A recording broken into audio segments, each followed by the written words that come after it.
Nah, ini guys ya, anakku guys. Ya, aku capek-capek cari orderan guys. Guys, ini dia guys. Ini orangnya guys. Ini orangnya. Perhatikan muka tandain ya. Ah, ah. Aku capek-capek cari orderan guys. Pulang-pulang sampai di rumah kena pungli aku guys. Nah, kita bisa lapor ini guys ke dinas kebudayaan dan kewanitaan guys. Ini sudah pungutan liar ini di bawah umur nih guys, anak sebaya ini dia di orangnya guys. Pungli guys, udah 1 hari ini aku dipungli dia sekitar berapa? 24.000. 24.000 guys, jangan aku sendiri guys, ini harus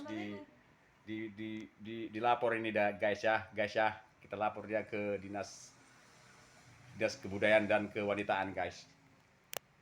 Tengok guys, mau melawan dia guys, Oke guys, oke, pokoknya harus kena sidak nih guys, sidak guys. Guys,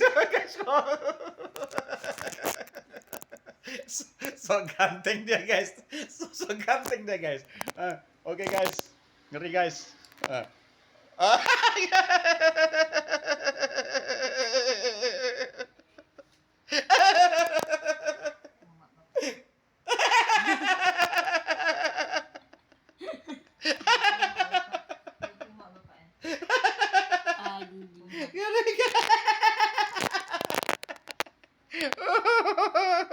Tai, guys, anak pungli nih guys.